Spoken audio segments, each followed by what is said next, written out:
नमस्कार भक्तों, आज हम फागुन मास के शुक्ल पक्ष के 14वें अध्याय के बारे में सुनेंगे। इसकी कथा जो कि बहुत ही अत्यंत रहस्यमय, कल्याणकारी और दिव्य फल देने वाली मानी गई है। यह अध्याय केवल एक व्रत या पूजा विधि का वर्णन नहीं करता, बल्कि मनुष्य के अंतःकरण की शुद्धि, अहंकार के त्याग, क्षमा, दया और परम भक्ति का महत्व को अत्यंत विस्तार से प्रकट करता है।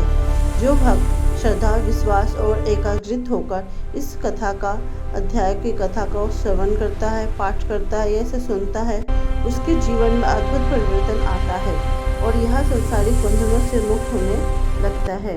निमिषार्थ नारायण में यज्ञ करते हुए मुनियों ने पुनः सूर्य जी से प्रश्न किया, हे महाभाग, आपने चतुर्दशी की महिमा सुनाई, अब कृपया करके शुक्ल पक्ष की चतुर्दशी का रहस्य बताइए।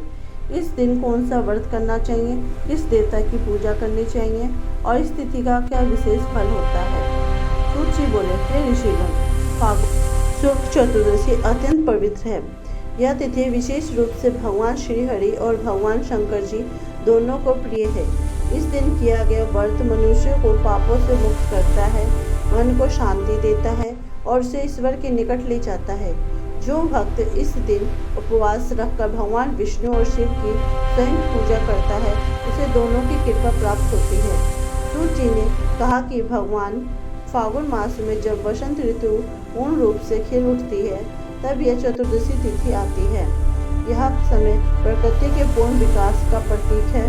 जैसे वृक्षों में फूल पूरी तरह खिल जाते हैं, वैसे ही भक्त का हृदय भी इस दिन भक्ति से परिपूर्ण होना चाहिए। चतुर्दशी के दिन प्रातःकाल ब्रह्म मुहूर्त में उठकर स्नान करना चाहिए। यदि संभव हो तो किसी पवित्र नदी में स्नान करें, अन्यथा घर में गंगा जल या तुलसी दल मिला के स्नान करना चाहिए। स्नान के पश्चात साफ सुथरे वस्त्र धारण कर पूजा स्थान को शुद्ध करें। भगवान विष्णु जी या शिव जी की प्रतिमा या चित्र स्थापित करें। पीले या सफ़ेद पुष्प अर्पित करें। तुलसी दल विष्णु जी को और बेलपत्र शिव जी को अर्पित करें। इस दिन ओम नमो भगवते वासुदेवाय तथा ओम नमः शिवाय मंत्र का जाप करना अत्यंत शुभ माना गया है। जो भक्त दोनों मंत्रों का जाप करता है, उसके जीवन में संतुलन आता है। वह भक्ति और वैराग्य दोनों को प्राप्त करता है। अब सूत जी ने इस तिथि की महिमा बताने के लिए एक विस्तृत कथा सुनाई। प्राचीन काल में एक विशाल और समृद्ध राज्य था। उस राज्य का राजा धर्मवीर था। वह न्यायपीड़ित दानी था, परंतु उसके मन में एक सूक्ष्म अहंकार था कि उसके समान धर्मात्मा कोई नहीं। वह प्रतिदिन यज्ञ करता, दान देता और व्रत रखता, परंतु भीतर कहीं उसे अपने पुण्य का गर्व था। एक वर्ष फागुन मास आया। राज्य में उत्सव का वातावरण था। राजा ने घोषणा की कि शुक्ल चतुर्दशी का महान व्रत करेगा और भव्य पूजा का आयोजन करेगा। सैकड़ों ब्राह्मण बुलाए गए। विशाल मंडप सजाया गया। पुष्प और दीपों से राजमहल को सजाया गया। राजा ने उपवास रखा, मंगल गीत गाए गए, भव्य दान दिया। सबने उसकी प्रशंसा की। परंतु उसी समय राज्य की सीमा पर एक वृद्ध साधु आए। वे अत्यंत तेजस्वी थे, परंतु साधारण वस्त्र धारण किए हुए थे। उन्होंने राजा से भेंट की इच्छा प्रकट की। जब साधु को राजसभा में लाया गया तो उन्होंने कहा, हे राजन, तुमने भव्य व्रत किया है, परंतु क्या तुम्हारा मन में भी उतना ही शुद्ध है जितना महामंडप है। राजा चकित हुआ। उसने कहा, मैं प्रतिदिन दान देता हूँ, यज्ञ करता हूँ, मेरे मन में क्या अशुद्धि हो सकती है। साधु ने शांत स्वर में कहा, हे राजन, जब तक मन में मैं और मेरा का भाव है, तब तक व्रत पूर्ण नहीं होता। सच्चा व्रत वह है जिसमें अहंकार का त्याग हो। राजा को यह वचन अच्छा नहीं लगा। उसने मन ही मन सोचा कि यह साधु उसकी महिमा कम करना चाहता है। उसने साधु को सम्मान तो दिया, परंतु भीतर से वह विचलित हो गया। उस रात्रि राजा को स्वप्न में भगवान विष्णु जी के दर्शन हुए। भगवान ने कहा, हे धर्मवीर, तुम्हारा व्रत भव्य था, परंतु उसमें नम्रता का अभाव था। वह साधु कोई साधारण साधु नहीं, बल्कि मेरे ही अंश थे, जो तुम्हें शिक्षा देने आए थे। अगली सुबह राजा पश्चाताप से भर गया। उसने साधु को खोजने का आदेश दिया, परंतु वे कहीं नहीं मिले। तब राजा ने निश्चय किया कि वह पुनः चतुर्दशी का व्रत करेगा, परंतु इस बार बिना किसी आडंबर के। अगले वर्ष उसने साधारण रूप से व्रत रखा, स्वयं स्नान किया, स्वयं दीप जलाया और स्वयं मंदिर में जाकर भगवान जी की पूजा की।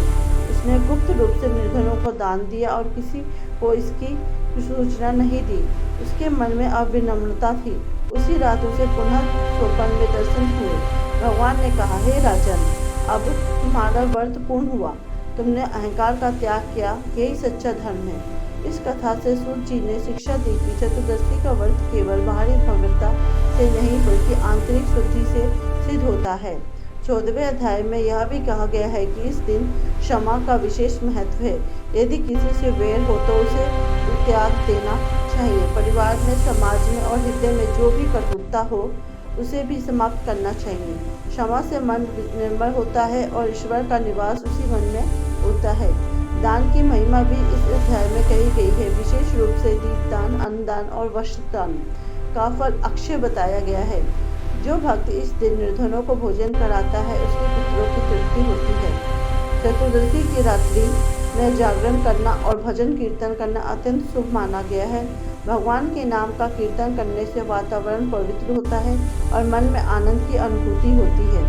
सूत जी ने अंत में कहा, हे मुनियों, जो पुरुष या स्त्री इस 14वें अध्याय की कथा को श्रद्धा से सुनता है उसके जीवन में धर्म की स्थापना होती है, उसके पाप नष्ट होते हैं, उसके परिवार में सुख शांति आती है और अंत में वह परम धाम को प्राप्त होता है। इस प्रकार फागुन मास के शुक्ल पक्ष के 14वें अध्याय यह सिखाता है कि सच्चा व्रत केवल उपवास नहीं बल्कि मन का परिवर्तन है, अहंकार का त्याग है, क्षमा का अभ्यास, दया का पालन और ईश्वर में अटूट विश्वास, यही इस अध्याय का सार है। जो भक्त इस दिन भगवान विष्णु जी और शिव की संयुक्त आराधना करता है उसके जीवन में संतुलन, शांति और समृद्धि आती है। उसका मन निर्मल होता है, वह ईश्वर के मार्ग पर अग्रसर होता है। इसी प्रकार फागुन मास शुक्ल पक्ष चतुर्दशी अध्याय की पावन कथा समाप्त होती है। इसी तरह आप मेरे इस सांसारिक, आध्यात्मिक और पौराणिक कथा को सुनना चाहते हैं तो कृपया मेरे चैनल को सब्सक्राइब कीजिए, जिससे कि आप नई नई वीडियो आने पर से देख सकें। ओम नमो भगवते वासुदेवाय, नमो नमः, ओम नमः शिवाय।